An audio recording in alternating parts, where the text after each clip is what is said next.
With the Fergus Go app, you can create quotes on the go, saving you time and letting you stay productive wherever you are. Before we dive in, make sure you've created a job as a quote. If you need a refresher, check out our Create Job video for a step-by-step guide. Now, let's take a look at our draft quote for the job.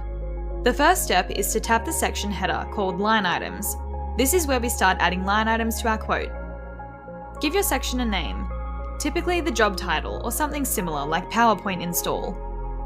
Below that, you can add a description which outlines the scope of work for your customer.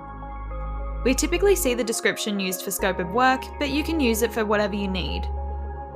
Next, let's enter our line items using the Add a Line Item button. You can add items in a couple of ways.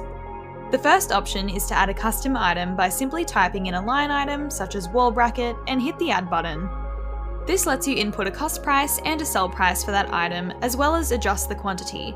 Remember, the cost price reflects what you pay, while the sell price is what you charge the customer. Adding both prices helps Fergus accurately track your profit and loss. If you've uploaded a price book to Fergus, you can also search for those items directly. Just start typing in the search bar and relevant items will appear pre-filled with cost and sell prices, saving you time. Quick tip: Fergus has two default sales types, labour and materials. Make sure to mark labour as a labour sale and materials as a material sale by tapping on the sales account code field for each line item.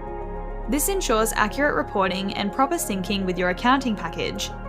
If you'd like to format this quote by hiding or combining line items, you'll need to use the Fergus web version.